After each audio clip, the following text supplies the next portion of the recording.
রবিবারের সকালটা না বাগান থেকে শুরু করলাম, জানো তো। এত সুন্দর সুন্দর অ্যাডিনিয়াম ফুল ফুটেছে যেগুলো তোমাদের সাথে শেয়ার করতে খুব মন চাইলো। বাবার এগুলো সব কালেকশন করা অ্যাডিনিয়াম। বাবা খুব যত্ন করতেন আগে, এখন শরীরটা খারাপ হওয়ার কারণে অতটা পারেন না। আর বাবার এই পছন্দের বকফুলের গাছ, জানি না তোমরা রেড কালারের বকফুল মানে দেখেছো কিনা, আমাদের বাড়িতে এটা আছে। আর একটুখানি দুপুরে চিকেন বানালাম। আগের দিনে বাবার কাছে চিকেনের ওই পাতলা ঝোলটা খুব ভালো লেগেছে, তো বাবা খেতে চেয়েছিলেন যে সানডে চিকেনটা যেন আমি করি। তো দিদি সমস্ত কিছু কেটে কুটে রেখে গেছিলেন, আমি শুধু চিকেনটা করেছি। এইবারে চিকেনটাতে না একটু গরম মশলা দিয়েছি। জানো তো, এই সমস্ত জবা ফুলগুলো না আমাদের গাছে হয়েছে।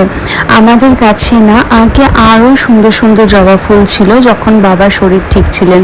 বাবা সমস্ত কিছুকে যত্ন করত, ভীষণ ভীষণ যত্ন করত। এখন হয়তো বাবা অতটা আর পেরে ওঠে না, তাও ছেলে আর বাবা চেষ্টা করে গাছে বিভিন্ন রকমের সার টার দিতে। আর আমি স্নান টান করার পরে, পুজো করার পরে আমি একটুখানি স্কিন কেয়ার করে নিচ্ছি। একটু টোনার দিলাম, একটু ময়শ্চারাইজার দিলাম, আর একটু ডে ক্রিম লাগালাম। ব্যাস, এই হচ্ছে আমার সকালবেলার স্কিন কেয়ার। আর রাত্রেবেলা অনেক কিছু মেনটেন করি।